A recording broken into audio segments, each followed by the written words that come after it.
Praise the Lord दोस्तों, मसीह यीशु के नाम से आप सभी का अभिवादन। धन्यवाद देता हूं इस मौके के लिए कि परमेश्वर के वचन के साथ हम आपके सम्मुख में आए हैं।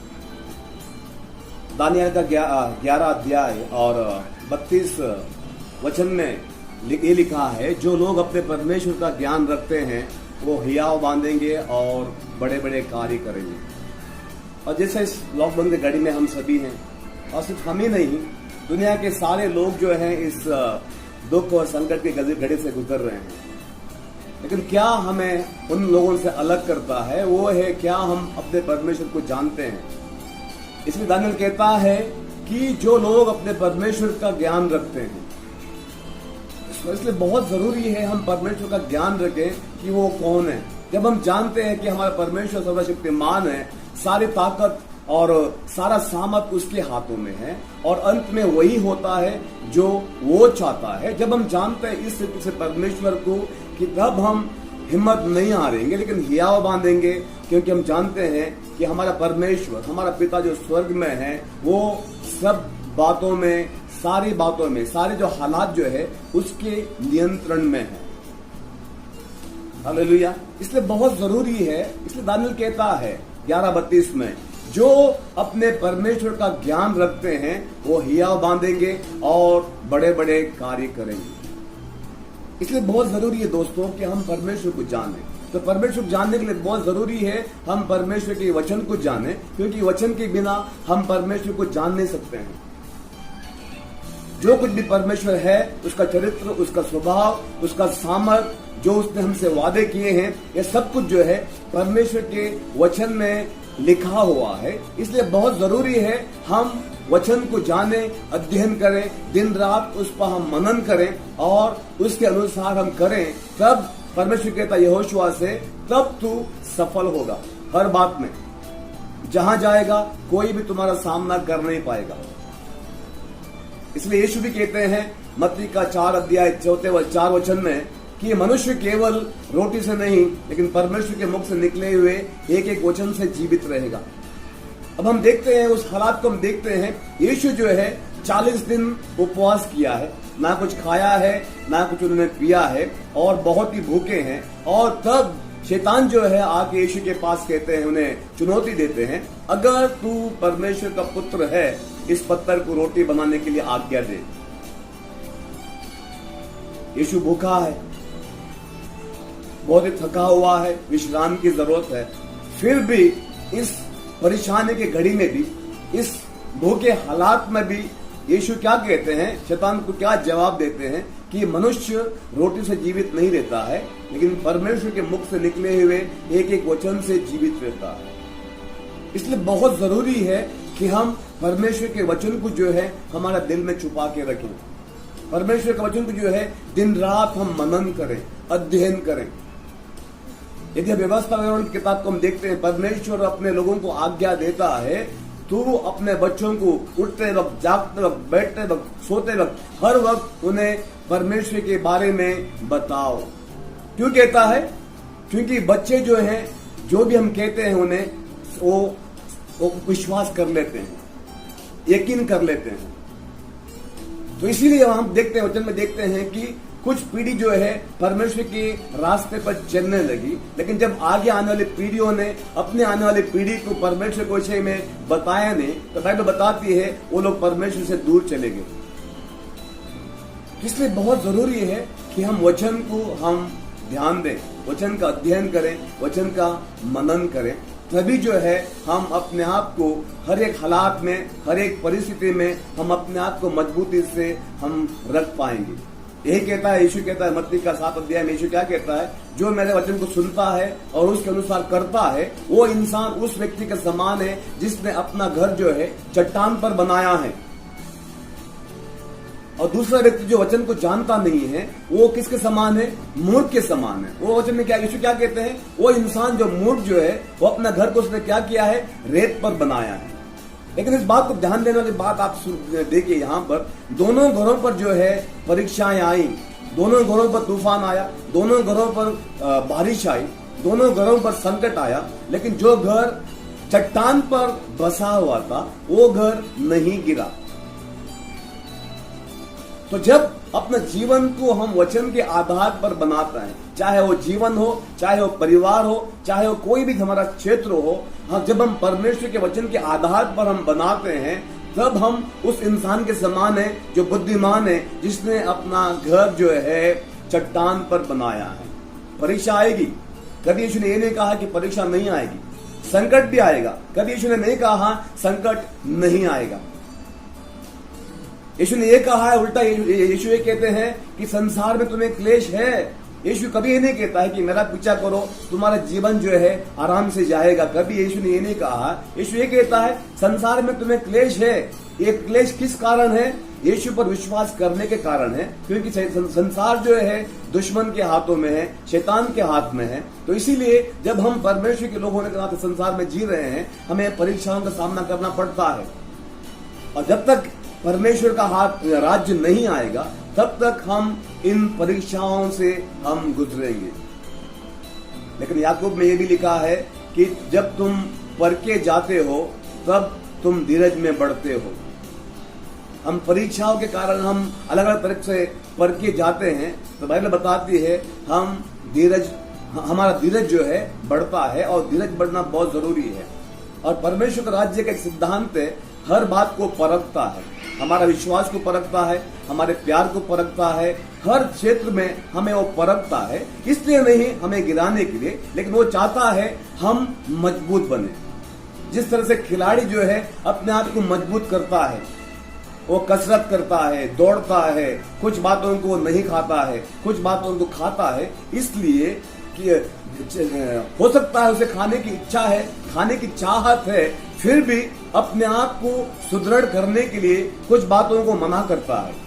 भले उसकी पसंद की बातें हैं, चाहे आइसक्रीम हो, चाहे केक हो, कोई भी बातें हो, उसे पसंद की बातें हैं, लेकिन इसलिए कि उसे उस दौड़ में या उस प्रतियोगिता में जीत हासिल करना है, इसलिए वो उन बातों को मना करता है। इसलिए बहुत जरूरी है हम भी जो है, जब हम परीक्षाओं से गुजरते हैं, वचन में क्या कहता है, हम धीरज में बढ़ जाते हैं। इसलिए परमेश्वर क्या करता है, हमें परखता है। तो इसलिए हम देखते हैं पुराने करार में हम देखते हैं, जब परमेश्वर जो है मिस्र देश से अपने लोगों को वाचा के देश में लेकर आ रहा है, और वहां वो किस तरह का देश है, वहां पर दूध और मध बहता है। इसलिए दोस्तों, आप आज इस बात को सोचें कि परमेश्वर ने हमारे लिए वो जगह रखी है, हर एक के लिए रखा है, जहां पर दूध और मध बहता है, और हम उस राह पर हैं उस देश को पहुंचने के लिए। और हम इजराइल की हम बात देखते हैं, जब वो उस वाचा का देश में जा रहे हैं, बाइबल बताती है वहां पर बहुत सारी परेशानियों का सामना करना पड़ा, बहुत सारे कठिनाइयों का सामना करना पड़ा। कभी कभार उन्हें पानी नहीं मिल रहा था, कभी कभार जो वही खाना वो मन्ना खा खा के और थक गए थे और मांस खाने की चाहत रख रहे थे, और कहीं कहीं उन्हें ऐसा भी हुआ कि पानी जो है कड़वा था। लेकिन ये क्या, इस बातें क्या दर्शाती हैं कि परमेश्वर उनको परख रहा था, क्या वो सचमुच वो मुझसे दिल से प्यार करते हैं, या वो मुझसे इसलिए प्यार करते हैं कि मैं उनकी जरूरत को पूरा करता हूं। इसलिए दोस्तों, ये जो लॉकडाउन तक जो पीरियड जो है पर हमारी, हो सकता है कि परमेश्वर हमारी भी परख ले रहा है। क्या उन इजरायलियों की तरह क्या हम कुड़कुड़ाते हैं परमेश्वर के दासों के खिलाफ, या परमेश्वर के खिलाफ क्या हम कुड़कुड़ाते हैं? तो बाइबल बताती है इजरायली जो लोग जो थे वो इस परीक्षा में असफल हो गए। यदि हम देखते हैं व्यवस्था विवरण का 8वां अध्याय में हम देखते हैं, और 2 से 3 में हम देखते हैं, परमेश्वर वहां पर इस तरह से कहता है कि मैंने जानबूझकर तुम्हें भूखा जाने दिया, ताकि मैं जानूं तुम्हारे दिल में क्या है। तो परमेश्वर अलग अलग प्रकार की परिस्थितियां हमारे जीवन में लेकर आता है, ये जांचने के लिए क्या हम उस वक्त भी क्या परमेश्वर से प्यार करते हैं, या हम इजरायलियों की तरह कुड़कुड़ाते हैं और शिकायत करते हैं। वो इतना यहां तक खेलने लगे कि मूसा से वो खेलने इतना वो खफा थे, परमेश्वर से इतना नाराज थे। वो क्या कहते हैं, क्या मिस्र देश में कब्र नहीं था क्या, तूने हमें यहां मरने के लिए लाया है? तो इस बात को ध्यान दें दोस्तों, भाइयों बहनों, परीक्षा जब आती है ना, तब हमारी असलियत पता चलती है, हम किस मिट्टी के बने हैं। सब कुछ ठीक चलता है ना, हम परमेश्वर की स्तुति करते हैं, हम हमेशा कहते हैं कि परमेश्वर कितना अच्छा है। लेकिन क्या वही जो बातें जो हैं, जब हम दुख से गुजरते हैं, जब घर में खाने के लिए नहीं है, जब नौकरी की परेशानी है, हर क्षेत्र में हम जो विश्वासी जो हैं परख के जाएंगे। और ये हमारे मसीह जीवन का हिस्सा है। बिना परख के परमेश्वर किसी को नहीं चुनता। जब हम परखने के द्वारा चुने जाते हैं, तब हम अगले स्तर में हम जाते हैं। जिस तरह से जोहरी जो है वो क्या करता है, सोना या चांदी है, उसे क्या करता है, आग में बार बार डालता है, बार बार डालता है, ताकि जो सोना या चांदी जो है शुद्ध हो जाए। जब तक उसका चेहरा उस सोने में दिखाई ना दे, तब तक वो क्या करता है, वो उस सोना या चांदी को आग में डालता है, ताकि उसमें जो भी कचरा है या गंदगी है वो निकल जाए और सोना या चांदी जो है शुद्ध बनकर बाहर निकले। तो उसी तरह से परमेश्वर क्या चाहता है कि परमेश्वर को हमें मालामाल करने के लिए कोई भी तकलीफ नहीं है या वक्त नहीं लगता है। पल भर में वो हमें मालामाल कर सकता है, क्योंकि जो कुछ भी संसार में सोना हो, चांदी हो, पैसा हो, जमीन जायदाद, जो कुछ भी है वो सब उसका है। उसे कोई कठिन नहीं है कि मुझे और आपको मालामाल करने के लिए। लेकिन उससे बढ़कर परमेश्वर को क्या दिलचस्पी है हमारे चरित्र में, वो चाहता है कि हम यीशु की समानता में बने। रोमियो का 8:19 में परमेश्वर यही कहता है कि हम जो है हमारे मसीह के चरित्र में बने। इसका मतलब क्या है, उस जोहरी की तरह सोने या चांदी में वो अपना चेहरा देखना चाहता है, इसीलिए हमें वो अलग अलग प्रकार से परीक्षाओं में वो डालता है। हमें गिराने के लिए नहीं, हमें तकलीफ में डालने के लिए नहीं, लेकिन उसके साथ साथ परमेश्वर विश्वास योग्य है। 1 कोरिन्थियों का 10:13 में ये लिखा है, हमारी क्षमता से बढ़ के परमेश्वर हमें परीक्षा में नहीं डालता है। तो इसलिए ये ना हम कहें कि ये मुझसे निकलना मुझे कठिन हो रहा है, मेरे हद का बाहर है, हम ये ना कहें। अगर ऐसा है तो परमेश्वर झूठा है, लेकिन परमेश्वर झूठा नहीं है। इसलिए क्या कहता है वचन, क्या कहता है, हमारी क्षमता से बढ़ के परमेश्वर अपने बच्चों को परीक्षा में नहीं डालता है। इसका मतलब क्या है, अगर मैं 10वीं कक्षा में हूं तो मुझे परमेश्वर जो है 10वीं कक्षा का पेपर ही देगा, वो मुझे 14वीं या 15वीं का पेपर नहीं देगा। अगर ऐसा करता है वो हमारे साथ नाइंसाफी होगी। तो परमेश्वर जानता है मेरी क्षमता क्या है, मेरी खूबी क्या है, मेरी मजबूती क्या है, मेरी कमी क्या है, ये सारी बातों को परमेश्वर जानता है। और उसी के अनुसार परमेश्वर क्या करता है, हमारे जीवन में परीक्षा को डालता है, ताकि हम और आगे बढ़े और अंत में हम जो है मसीह यीशु के समान हम बने। परमेश्वर अंत में यही देखता है, किसी इंसान के बराबर नहीं, किसी इंसान के समान नहीं। परमेश्वर एक ही मकसद है, हम जो हैं सभी, चाहे आप बहन पुरुष हो स्त्री हो, हम सभी जो हैं यीशु के जैसा बने। परमेश्वर ये चाहता है। बाकी कोई बातों में परमेश्वर को दिलचस्पी नहीं है, और बाकी कोई बातें देने के लिए परमेश्वर को कोई कठिनाई भी नहीं है। लेकिन इस बात में क्या है, कभी कभी क्या नीतोचन ने क्या लिखा है, अपने परमेश्वर का दास क्या कहता है कि प्रभु मुझे इतना गरीब ना बना कि मैं चोरी करूं, ना ही मुझे इतना धनवान भी बना कि मैं तुझे भूल जाऊं। परमेश्वर समझता है वो हमारे साथ क्या कर रहा है। वो कुंभार है और हम उसके हाथों की मिट्टी हैं, और परमेश्वर को पता है इस मिट्टी से क्या आकार देना है और किस इस्तेमाल का पात्र बनाना है। परमेश्वर तय करता है। लेकिन एक बात को सुरक्षित रखें, परमेश्वर आप निश्चिंत रहे, आप मेरे भाइयों और बहनों, क्योंकि परमेश्वर को पता है वो क्या कर रहा है। वो आपके भलाई के लिए योजना बना रहा है। यिर्मयाह का 29:11 में वो क्या कहता है, मैं उन कल्पनाओं को जानता हूं, मैं तुम्हारे विषय में करता हूं, वो तुम्हारी भले की हैं, तुम्हारी हानि की नहीं है। तो ध्यान दें भाइयों बहनों, परमेश्वर आपके और मेरे विषय में सोच रहा है। वो योजना बना रहा है, जैसा हम अपने बच्चों के लिए योजना बनाते हैं, हमारे बेटे बेटियों की योजना बनाते हैं। वो होता है, ये नहीं होता है, वो अलग बात है, वो कई बातों पर निर्भर है। लेकिन जब परमेश्वर योजना बनाता है अपने बच्चों के लिए, जब हम अपने आप को नम्रता से दीन बनाकर उसके हवाले करते हैं, वो बातें होने लगती हैं।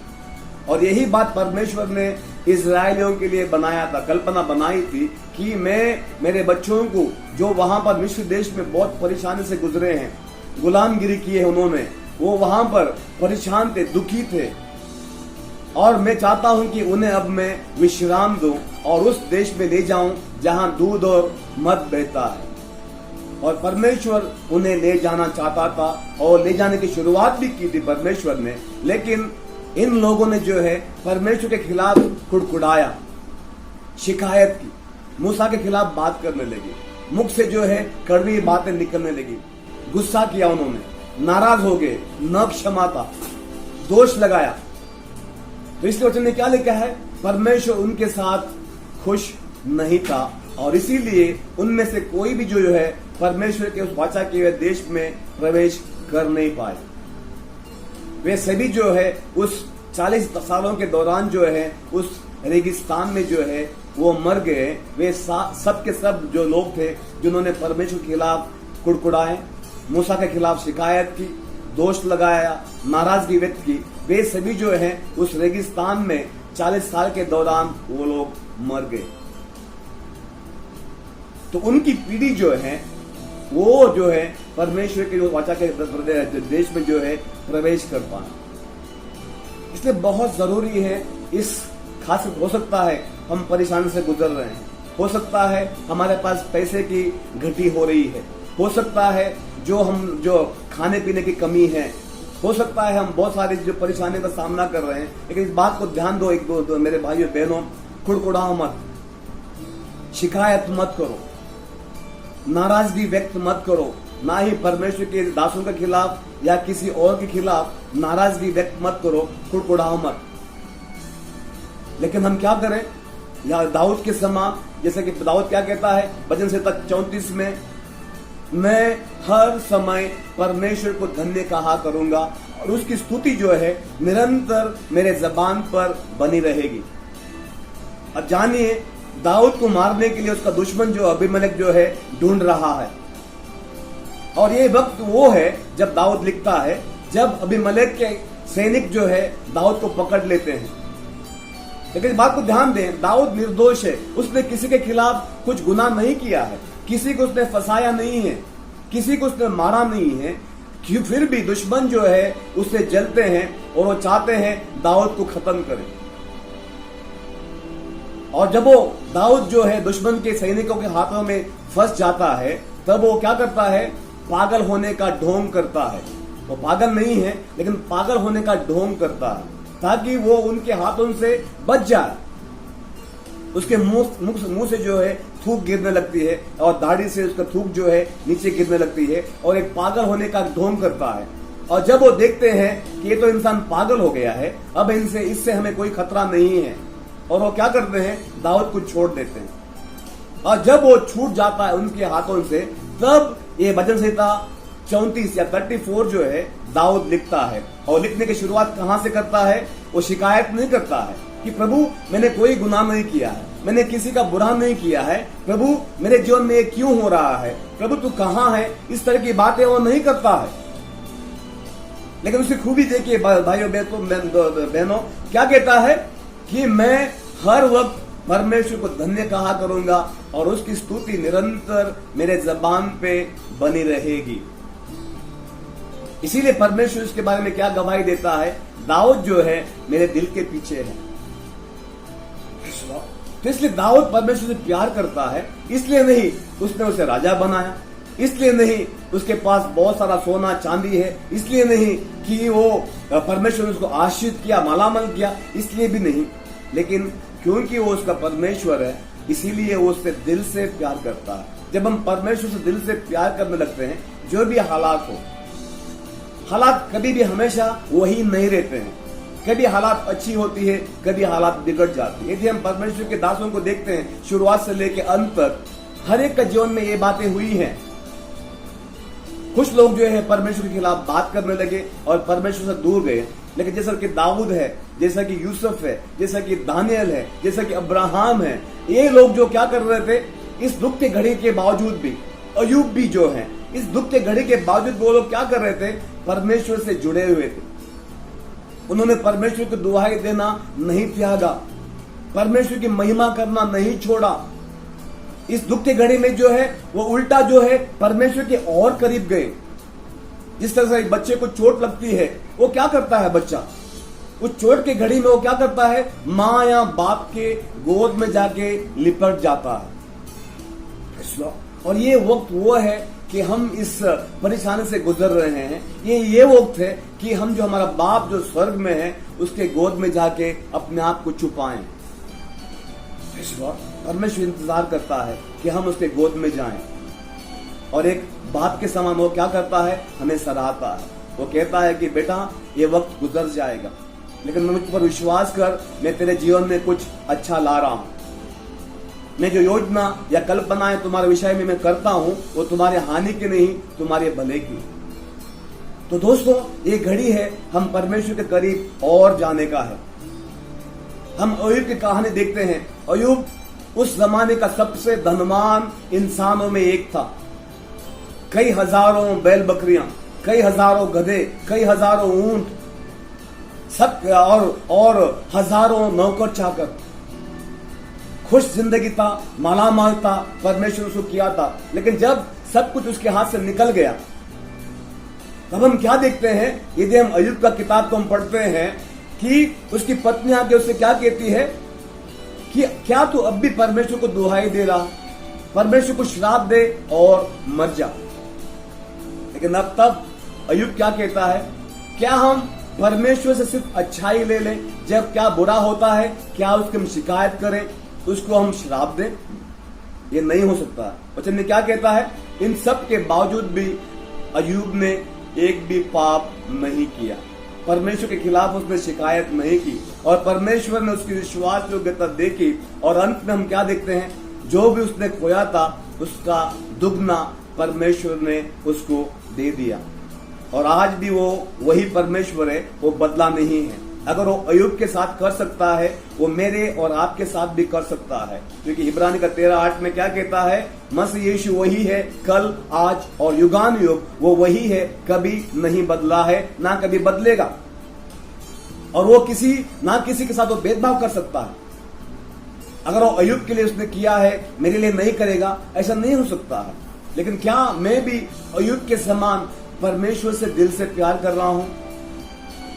जब वो मुझे देता है, सब अच्छी नौकरी है, पैसा है, घर है, खाने पीने के लिए सब कुछ है, क्या मैं तभी परमेश्वर की प्रशंसा करता हूँ? और क्या मैं तभी परमेश्वर की दुहाई देता हूँ? लेकिन जब कठिनाई आती है, परेशानी आती है, क्या मैं परमेश्वर के खिलाफ कुड़कुड़ाता हूँ? यह वक्त है अपने आप को परखने का।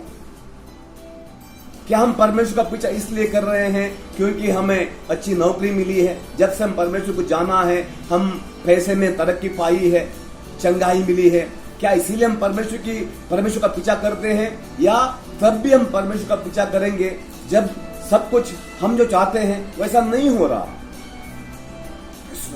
तो इसलिए बहुत जरूरी है, परमेश्वर उन लोगों को ढूंढ रहा है जो अय्यूब के समान परमेश्वर का पीछा करते हैं।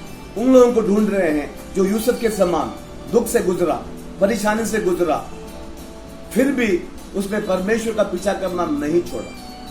परमेश्वर के खिलाफ कोई शिकायत नहीं, परमेश्वर के खिलाफ कोई कुड़कुड़ाना नहीं। अंत तक यूसुफ जो है परमेश्वर के प्रति विश्वास योग्य रहा और अंत में परमेश्वर ने उसकी विश्वास योग्यता का इनाम दिया और वो मिस्र देश का प्रधानमंत्री बन गया। इसलिए बहुत जरूरी है, ये सब जिस परेशानी के दौर से हम सभी गुजर रहे हैं, सभी गुजर रहे हैं, आप सिर्फ अकेले नहीं, मैं सिर्फ अकेले नहीं, सभी जो हैं इस दुख से गुजर रहे हैं, तकलीफ से गुजर रहे हैं। लेकिन ध्यान दें मेरे भाइयों बहनों, परमेश्वर नियंत्रण में है। उसे पता है क्या वो कर रहा है, उसे पता है हमारे जीवन में क्या बीत रहा है, उसे पता है हमारे घर के हालात क्या है, उसे पता है, उसे पता है हम क्या चाहते हैं, उसे पता है, सब कुछ उसे पता है। इसलिए यीशु क्या कहता है मत्ती का 6 अध्याय में, किसी भी बात की चिंता मत करो, क्योंकि तुम्हारे पिता को पता है तुम्हारी क्या आवश्यकता है, तुम्हारी जरूरत क्या है, तुम्हारे पिता को पता है। इसलिए ये घड़ी है मेरे भाइयों बहनों, हम परमेश्वर के करीब आए, उसे और करीब। जब हमें चोट लगती है, आपको याद है बचपन में जब हम गिरते हैं या चोट लग जाती है, हम क्या करते हैं, दौड़ के माँ या बाप जो भी उस वक्त वहां पर है उसके गोद में जाके हम चिपक जाते हैं, लिपट जाते हैं, और वो हमें क्या करते हैं, सांत्वना देते हैं, वो हमारे हिम्मत को बढ़ाते हैं, वो हमारा मरहम पट्टी करते हैं। तो ये वो वक्त है कि हम परमेश्वर के करीब जाएं, उसके गोद में जो है हम अपने आप को दे दें, जो हमारा पिता है, जो हमारा बाप जो है, परमेश्वर जो है, वो हमें क्या करेगा, हमारे हिम्मत को बढ़ाएगा, हमें नई ताकत देगा, नई ऊर्जा देगा। हर वक्त गुजर जाता है और ये वक्त भी गुजरेगा। इसलिए जो भजन संहिता लिखने वाला क्या कहता है, रात के बाद सुबह आती है और रोने के बाद जो है खुशहाली आती है। रोना भले रात भर रहे, लेकिन जब सुबह होती है आनंद आता है, खुशहाली आती है। ये भी एक दौर है, हर एक जो गुजर रहे हैं ये भी एक दौर है। लेकिन ध्यान दें, समय वहीं पर थमता नहीं है। समय परमेश्वर को नियंत्रण में नहीं रखता है, लेकिन परमेश्वर समय को नियंत्रण में रखा हुआ है। तो ये वक्त भी जो है, ये जो दौर भी जो है निकल जाएगा। हमारा कल जो है आज से अच्छा है। तो हम परमेश्वर पर यकीन करें, कुड़कुड़ाए नहीं। फिर से मैं कहता हूं मेरे भाइयों बहनों, कुड़कुड़ाओ मत। हो सकता है हालात खराब है, हो सकता है नौकरी की परेशानी है, हो सकता है खाने पीने की कमी है, हो सकता है आजादी नहीं है पूरी तरह से, लेकिन ध्यान दें, कुड़कुड़ाओ मत, शिकायत मत करो। इजरायली लोगों ने शिकायत किया, उन्होंने उनका उस वक्त का माहौल को देखा, उन्होंने वो नहीं देखा जो परमेश्वर ने उनके लिए कल रखा था। उन्होंने आज के हालात को देखा, आज के हालात खराब थी, संकट में थे, परेशानी में थे, और उन्होंने क्या किया, शिकायत किया और परमेश्वर के खिलाफ कुड़कुड़ाने लगे। लेकिन परमेश्वर ने जो योजना बना के रखी थी उनके कल के लिए, उनके भलाई के लिए, उनके विश्राम के लिए, जो कल उन्होंने परमेश्वर ने पहले ही तय किया था, उस कल को वो देख नहीं पाए। इसलिए बहुत जरूरी है हम विश्वास के आंखों से उस कल को देखें जो परमेश्वर ने मेरे लिए और आपके लिए रखा। परमेश्वर विश्वास योग्य है। सभी हमारा विश्वासघात करेंगे, सभी हमें छोड़ेंगे, इवन हमारे अपने जो हैं वो भी हमारा हाथ छोड़ेंगे। लेकिन अगर कोई है जो हमारा हाथ नहीं छोड़ता है कोई भी कीमत पर, वो है सिर्फ और सिर्फ मसीह यीशु। तो आइए मेरे भाइयों बहनों, परमेश्वर का हाथ हम घट से थाम लें, और वो उसने वादा किया है, मैं ना कभी तुम्हें छोड़ूंगा ना कभी त्यागूंगा। अगर उसने कहा है ना कभी छोड़ूंगा ना कभी त्यागूंगा, वो अपना वादा निभाएगा। यशायाह का 43 1 2 3 में क्या कहता है, तू आग से गुजरेगा लेकिन आग तुम्हें जला नहीं पाएगा, तू पानी से गुजरेगा लेकिन पानी तुम्हें डुबा नहीं पाएगा। वजह क्या है, हमारी ताकत नहीं, ना ही हमारे दिमाग में ही, पर वजह क्या है, परमेश्वर क्या कहता है कि मैं तुम्हारे साथ, मैं तुम्हारे हाथ को थाम लिया है। तो मेरे भाइयों बहनों, इस वक्त जो है परमेश्वर ने हमारा हाथ थाम लिया है। वो परमेश्वर नहीं है हमें अकेला छोड़ के पीछे बैठ के तमाशा देख रहा है, वो परमेश्वर नहीं है। उसने हमारा हाथ थाम लिया है, भले हम देख नहीं पा रहे हैं उसे, लेकिन ध्यान दें, इस बात को आप निश्चिंत रहें कि परमेश्वर ने मेरा और आपके हाथ को जो है थामा हुआ है, वो कभी नहीं छोड़ता है। इसलिए उसने कहा है ना कि मैंने कभी ना तुम्हें छोड़ूंगा ना कभी त्यागूंगा, जगत के अंत तक मैं तुम्हारे साथ हूं। अगर उसने कहा है, सचमुच वो हमारे साथ है। तो फिर से कहता हूं अंत में कि कुड़कुड़ाओ मत, किसी के खिलाफ शिकायत मत करो, लेकिन क्या करो, धन्यवाद दो परमेश्वर, उसकी स्तुति करो, उसकी महिमा करो। इस बात को ध्यान दे भाइयों बहनों, जब सब कुछ अच्छा है उस वक्त धन्यवाद देना, स्तुति करना, महिमा करना बहुत ही आसान है। लेकिन क्या जब हम तकलीफ से गुजरते हैं, संकट से गुजरते हैं, तब हम परमेश्वर को दोहाई देते हैं, स्तुति करते हैं, उसमें बहुत सामर्थ्य है और परमेश्वर इसका इनाम देता है। प्रभु आपको आशीष दे इस वचन से।